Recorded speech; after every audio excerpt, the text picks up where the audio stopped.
Beautiful. Hi, how are you two today? How are Hi. you? Good, good. So happy to speak to you. So, Dollhouse, I'm so excited to watch it. Tell me a little bit about what went into the creating process of it. So Dollface was something I created. I wrote the pilot years ago at this point when I was 22, and now I'm, the age of the girls in the show. I'm 29. And I really wanted to tell a romantic comedy style love story between best friends. And I really liked the idea of this character out of her comfort zone. I had a comedy professor tell me once, if you have a character who's afraid of the dark, write them into a blackout. And so it felt like a fun opportunity for a good comedy structure to say, here's this woman who is partially inspired definitely by my own experiences, who feels intimidated by relationships with women, but really is interested in pursuing them. And let's put her, in the most uncomfortable situation where she has to be thrown sort of headfirst into that. That was really the inspiration behind the first season. And then Michelle came in, and we can talk about the second season where that grew to. Well, I was just a fan in the first season. I watched the show. Kat Dennings and I had worked on Two Broke Girls for many, many years. So I was watching it because, she's amazing and I love her. And then I loved the show. I thought it was the perfect, it was just the perfect show to showcase all of Kat's talent. And I just completely understood the inner life of Jordan before I even met her, which was like this weird, like cat lady, like, kind of subconscious angel devil, person. Neurotic fairy godmother. Yeah, neurotic fairy godmother. And we just immediately hit it off on the phone. And she told me that the theme that she wanted to explore was growing up without growing apart for this season, because, it was the next level for them.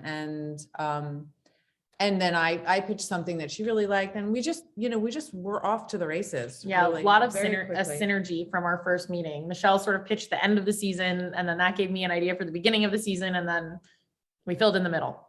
There's a middle with music festivals and fairy tales and a erotic dance class. Yeah, right. Nice. And what would you say was the biggest challenge about working on this season? There was a little pandemic happening. It was a little pandemic. It's not ideal to be trying to like laugh at an actor's jokes while you're completely covered and you're like, no, we really liked it. Your eyes have to laugh a lot. Yeah, big eye laughter on set to keep everyone encouraged. But everybody was we just wanted to do this show, and we had to, obviously work around a lot of testing and, people schedules and delays and but it never interfered with the show. I remember us saying that like, we're not making any sacrifices here because the show is still operating at a high level, even though there's we have to wear masks and we got to do everything we wanted to do. Yeah. And safely. That's incredible. I'm so excited to watch this season. And you have, like you said, the amazing, talented Kat Dennings. What went into choosing her for this specific role? Because she's just incredible too. When we were first developing the project, I was when I first wrote it, was developing it with Margot Robbie's company, Lucky Chap, which has been such an amazing supporter of female stories that, they've produced, and they've just done incredible. And our other production company, Clubhouse, which is really awesome.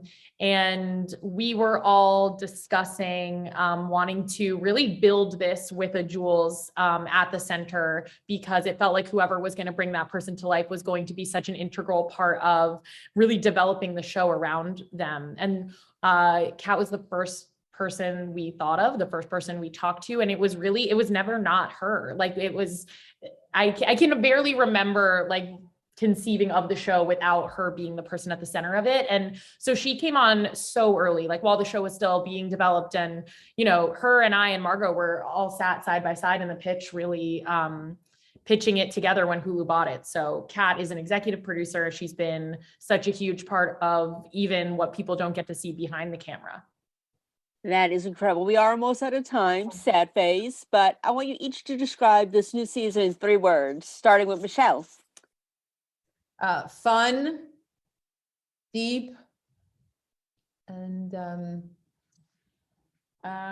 what exciting. Fun, deep, and exciting. Yeah. I like that. I would say, I know it's hard. This Yeah, is such a good. Yeah. like, I was like vision board. Is that 1 or 2 words?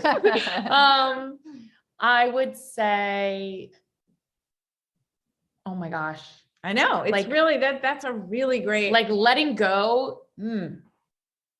growing up. I'm giving you phrases instead of That's words. fine. That's fine. So give me Your 4 hyphens. phrases then. Your hyphens. Letting go, growing up, staying together. Ooh. Beautiful. I like that. Thank you so much, ladies. I appreciate you and good luck. I'm proud of you both. Thank Oh, you. Thank you. Thanks.